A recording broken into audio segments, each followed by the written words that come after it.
ബാബുൽ മുറാഖബയുടെ രണ്ടാമത്തെ ക്ലാസ്സിലേക്ക് ഹൃദ്യമായ സ്വാഗതം. വിശുദ്ധ പ്രവാചകൻ സല്ലല്ലാഹു അലൈഹി വസല്ലമ തങ്ങൾ മഹാനായ അലി ഇബ്നു അബി ത്വാലിബ് റളിയല്ലാഹു അൻഹുവിനോട് പറഞ്ഞു, അലിയാർ തങ്ങളെ, ഞാൻ നിങ്ങൾക്ക് ചില വചനങ്ങൾ പഠിപ്പിച്ചു കൊടുക്കാം.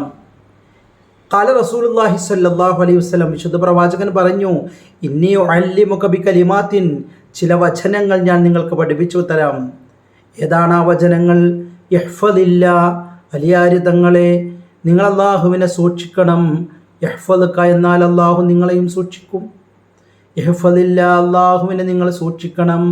എന്നാൽ തജിദുഹു തുജാഹക, അള്ളാഹുവിൻ്റെ സാന്നിധ്യം നിങ്ങളുടെ മുന്നിലെത്തും. ഇദാ സഅൽത ഫസ്അലില്ലാ, ചോദിക്കുകയാണെങ്കിൽ അള്ളാഹുവിനോട് ചോദിക്കണം. ഇദസ്തഅൻത ഫസ്തഇൻ ബില്ലാ, സഹായം തേടുകയാണെങ്കിലോ അള്ളാഹുവിനോട് സഹായം തേടണം. ഇനി മാഹിയ ഗീറത്തുള്ള, അള്ളാഹുവിൻ്റെ ദേഷ്യം എപ്പോഴാണ് ഉണ്ടാവുക? അയ്യത്തിയൽ മർഉ മാ ഹറമല്ലാ, അള്ളാഹു ഹറാമാക്കിയതൊരു സൃഷ്ടി കൊണ്ടുവന്നാൽ. ഇനി മനിൽ കയ്യിസു, ആരാ ബുദ്ധിമാൻ? അൽ കയ്യിസു മൻ ദാന നഫ്സ, ശരീരത്തിൻ്റെ ഇച്ഛകളെ കീഴ്പ്പെടുത്തിയവനാണ് ബുദ്ധിമാൻ. വഅമില ലിമാ ബഅദൽ മൗതി, മരണാനന്തര ജീവിതത്തിന് വേണ്ടി പ്രവർത്തിച്ചവൻ, അവനാ യഥാർത്ഥ ബുദ്ധിമാൻ. മനിൽ ആജിസു, ആരാശക്തൻ? മനിത്തബഅ നഫ്സഹു ഹവാഹ, ആരാണോ ദേഹേച്ഛ പിന്തുടരുന്നവൻ. വതമന്ന അലല്ലാ, അള്ളാഹു എല്ലാം തരുമെന്ന് ചിന്തിച്ച് മടിയനായിട്ടിരിക്കുന്നവൻ.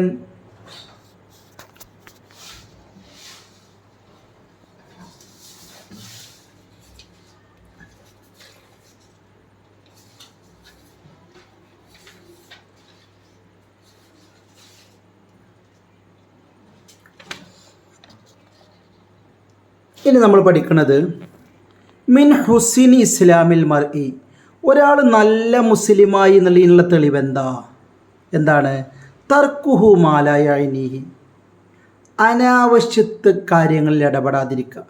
മറ്റുള്ളവരുടെ കാര്യങ്ങളിൽ നിന്നോ, അനാവശ്യമായിട്ടുള്ള ഒരുപാട് കാര്യങ്ങളുണ്ട്, അതിൽ വെറുതെ തർക്കിച്ചും ഇങ്ങനെ സമയം കളയും. ഇബാദത്ത് ചെയ്യാതെ അനാവശ്യമായ കാര്യങ്ങൾ തലയിട്ട് ഇങ്ങനെ ചർച്ച ചെയ്ത് പോവാം.